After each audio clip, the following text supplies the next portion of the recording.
I'd like now to move to Leslie Nordin as president of the Big Wave Project, which is located in Northern California, Princeton Harbor in Half Moon Bay. And it's a fascinating program that she has been a part of for many years. And so let's look at this. Leslie?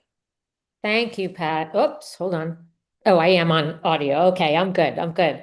Um, Thank you for the introduction, Pat. As Pat said, I'm Leslie Nordin. My son Sawyer is 21 years old, and we have been involved with the Big Wave Project for 5 years, although the project has been going on or was started a lot further back than that. Shortly after Sawyer was born, 21 years ago, we learned that he was blind. And it wasn't until he was 8 years old that we received a diagnosis of autism. He's loving and happy young man. He loves music. He's at music therapy right now.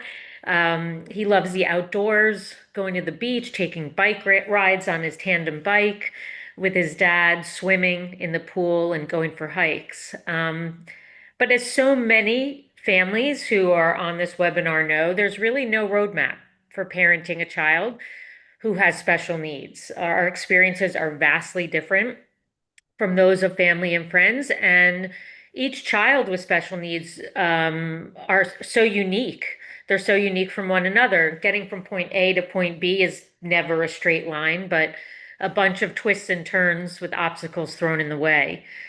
Um, but really, regardless of how many things about our journey with Sawyer have been different, what we want for him is the same as any other parent.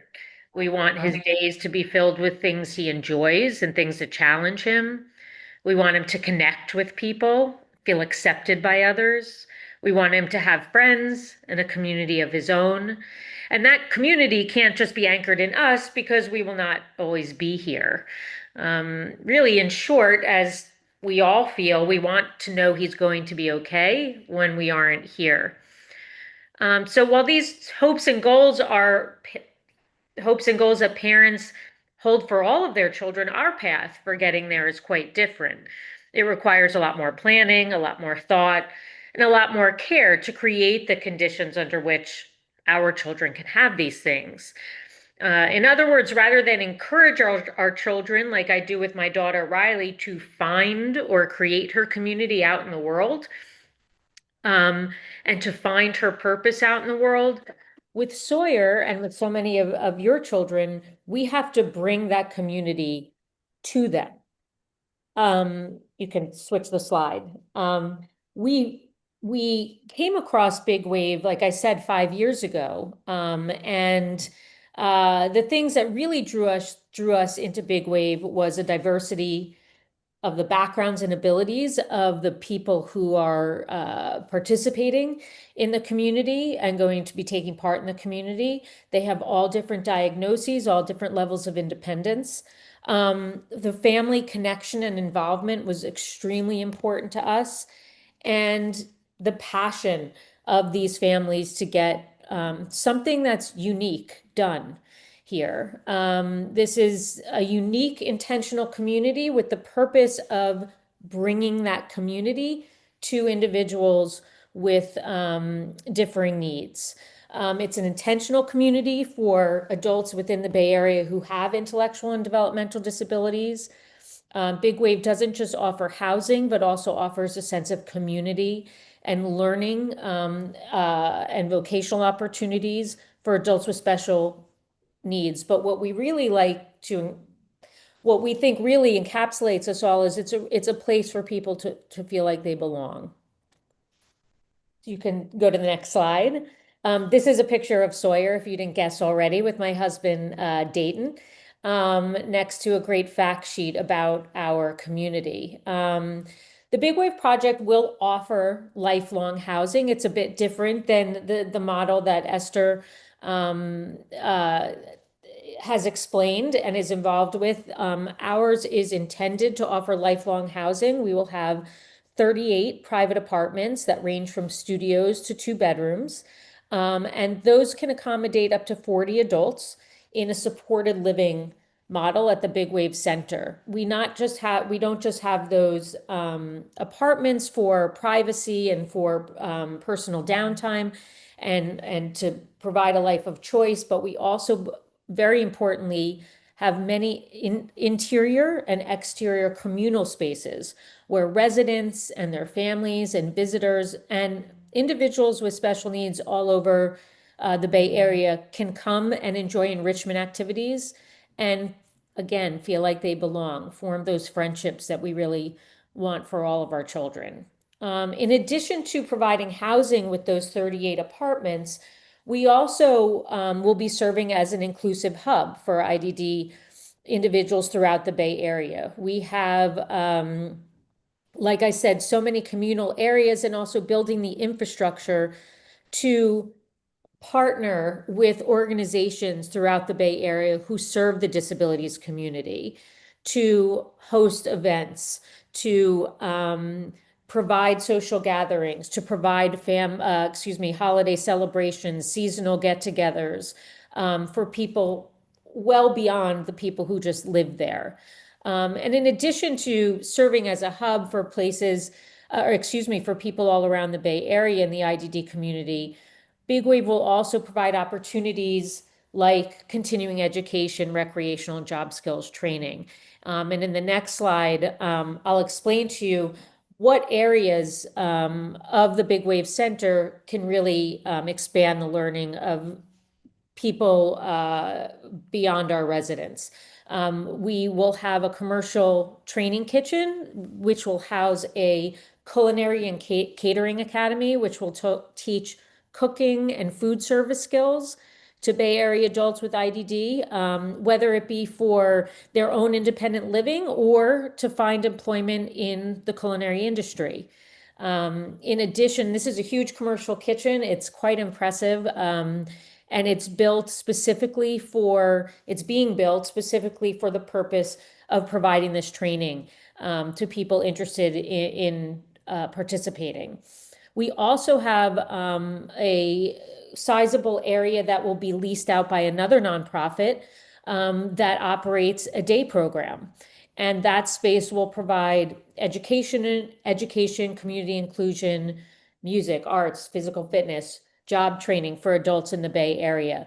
That will be a program that is both has programming on site and also programming throughout the community. So participants in that day program will, depending on their choices, will be able to stay at the center and engage in activities or throughout their day or week, go out into the community and either participate in job training or educational or just fun social and recreational activities. In addition to our 55,000 square foot building, which you saw a picture of on our front slide, we have a 10,000 square foot courtyard, which we've built to really be extremely flexible so that we can use it for a whole host of events. For example, just in speaking to the president of San Francisco Autism Society, they often have many events scheduled but can't find the space to host them. And we are proud to be able to have those big spaces to host large numbers of people so that people like Sawyer or his friends are not excluded from dances or other events because there's just simply not enough room, something that happens often.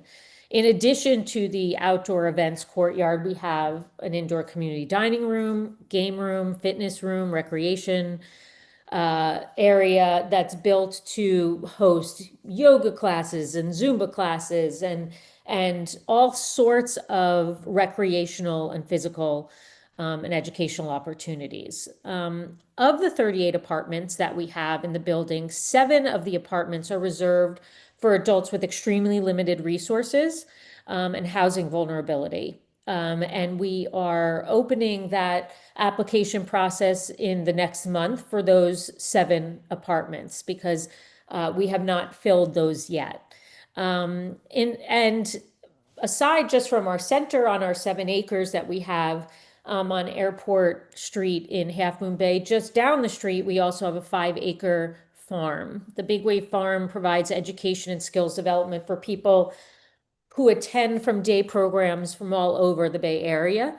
And we also host community groups as well as corporate groups who want to come and learn more about our community, the disabilities population, lend a hand, and it helps our awareness both in the community and also helps integrate big wave participants with the greater coastal community and the Bay Area community. So think this is our last slide. I misspoke. This is a parent-driven project that was born out of the need that we all know is there to create community. There are so many different types of housing options, but there's not enough. And what we're seeing across the country is parents taking it upon themselves to put their heads together and get creative. And that's what we've done here. It's taken many, many years, but we are on the precipice of opening. Our construction is slated to be completed by the end of February, beginning of March next year. And we're hoping to plan for our residents to move in and our other opportunities, educational, recreational, social opportunities to begin between April and July of next year. So it's extremely exciting, and hoping and expecting for it to change the lives of not just the people who participate, but their families as well. I'm also sure it will change the community of Half Moon Bay. I have no Because doubt. let us not forget how much our children influence everyone they come into contact with. And so that has been important to all of us, probably on this call or webinar. I'd like to point out that the effort that was put into doing this project started back in 2000. And it's taken it'll be 26 years by the time they open. I know many people are signing up saying, so how can I pull this together in my living room tomorrow? That's not going to happen. It does take many people, many donors, sponsors, money. It also takes the foresight and the knowledge to work your way, or whoever started to work their way through the bureaucracy of housing. I know that when you build buildings, as we have in San Francisco, uh, become part of it, if you have set aside apartments, they can only do a certain percentage of them. Many people are wondering how you can build this building and have 100% of this building actually be for people with IDD, when in fact the set-asides are a rule so many other places. Do you happen to know the answer to that technical question? Well, this is just, I don't, to be perfectly honest. And for open disclosure, my husband and I, became involved in Big Wave as parents, but then as, two of the leaders of the project almost 5 years ago, but we lived in Massachusetts. And it shows you, how far and wide people will look for opportunities for their children with disabilities. We have families that most of our families are from the Northern California area, but we have families who, like ours, are coming from the East Coast, Florida, Maryland, Massachusetts, as we did, Utah, which I understand is not the East Coast, but still out of state. I say that because when I came in,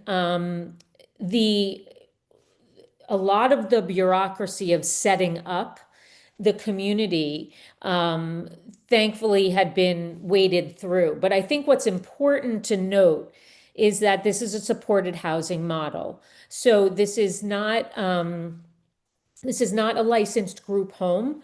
This is providing infrastructure for not just the apartments, the common areas, but it's it's a it's not a public entity. We're a private entity. We are not funded in any way by public funds other than private donations.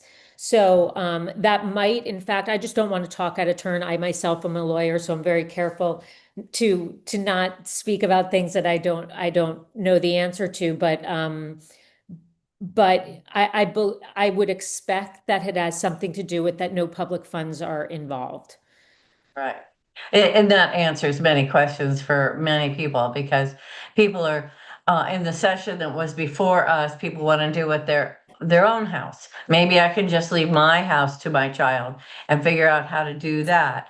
Um, Getting into a program like TIL is another kind of program you can participate in, and understanding that regional centers and housing authorities and service providers are different ways of connecting with what is available. And this is important for all of us to know.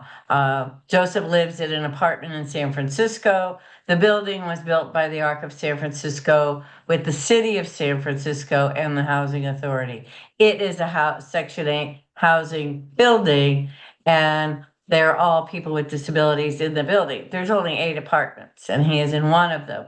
And it's important to know that you are also stressing that in your apartments, you can have supported living support. Joseph lives in a 2-bedroom apartment where his caregiver lives in the other bedroom. You also have supported living opportunities for the individuals that are coming to live in the Big Wave Project, correct? We do, but with the caveat that each resident or each person attending an activity or an event at Big Wave, they need to provide that one-to-one support or that individualized support. That the Big Wave staff, because Big Wave is providing housing, cannot also provide the support.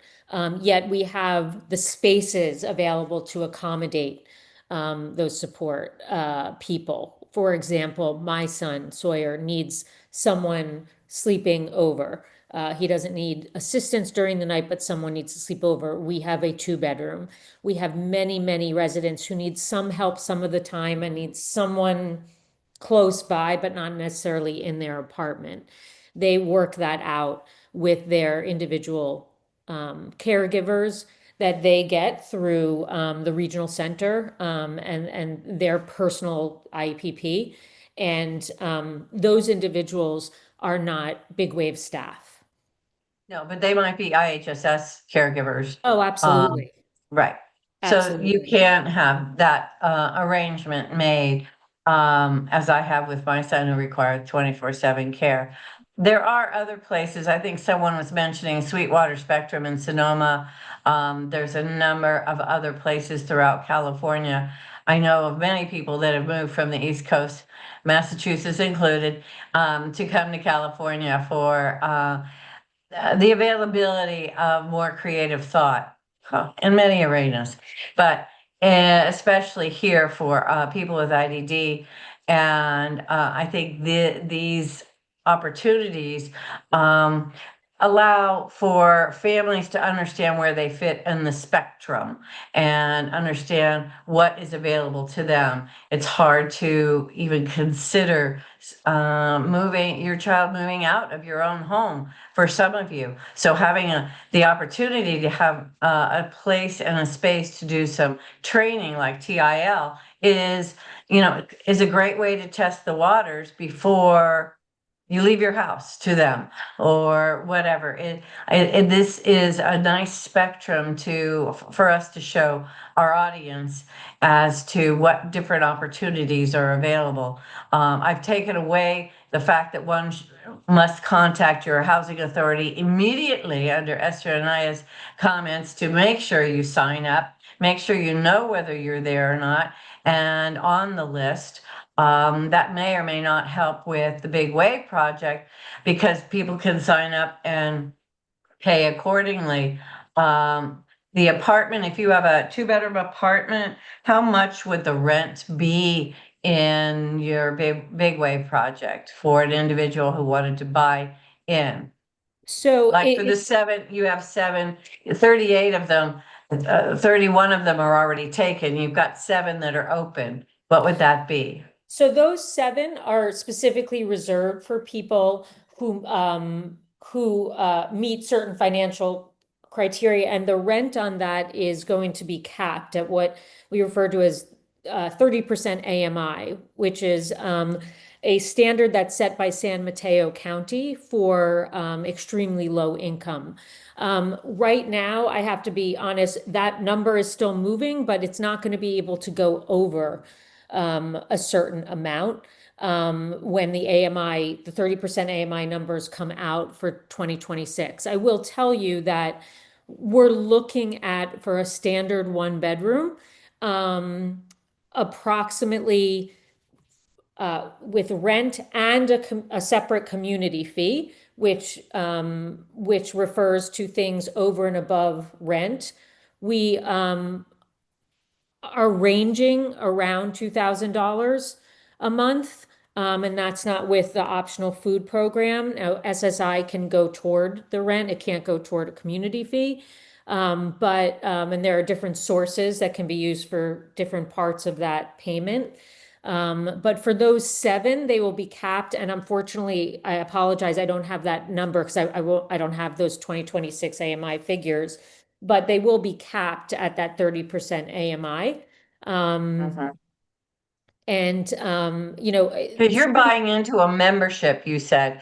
You're not buying that apartment. It's not your condo. It's not private property. You're buying into a membership, which makes a difference for tax purposes for families. So if you are buying into the membership of the Big Wave Project, that's how you are buying your space in one of the apartments, correct?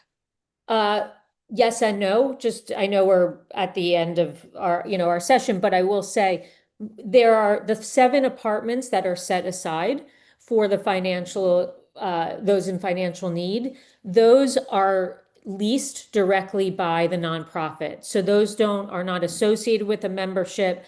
At the same time, those residents aren't treated on a daily basis any differently. No one knows who's part of the membership, who's not. It's just the legal mechanism by which we have been able to fund the building and also have residents of a variety of socioeconomic backgrounds. So for those 7 apartments, you don't have a membership. For the others, they're associated with a membership in a separate entity called the Big Wave Community Cooperative.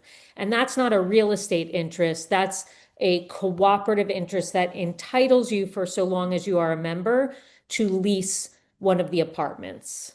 I hope And that's important. That's important to know. I mean, we could have a 2-day conference Yes. just on housing. I hope everyone has been able to hear some information that they will be able to follow up on. And Leslie, I'm sure they'll be knocking on your door in about 2.5 minutes to find out more about the Big Wave Project.